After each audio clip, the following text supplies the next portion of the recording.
perguntas mais frequentes sobre ensino superior no exterior. Ô Paulo, outra pergunta então, que veio também no Instagram, tá? Se eu estudar na Alemanha, o meu curso é inglês, provavelmente, né? O curso que ele está falando que vai ser dado, vai ser fornecido, operado no inglês. Mas depois, se eu quiser trabalhar na Alemanha, eu vou ter problema por não falar em alemão? Essa é uma pergunta muito interessante, tá?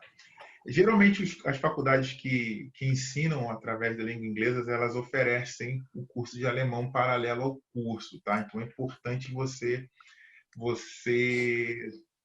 você ir para esse curso dessa natureza.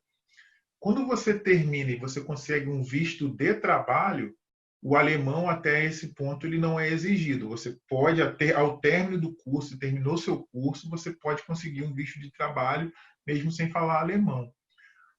No entanto, após 2 anos no visto de trabalho, você aplica para o que eles chamam de visto de residência.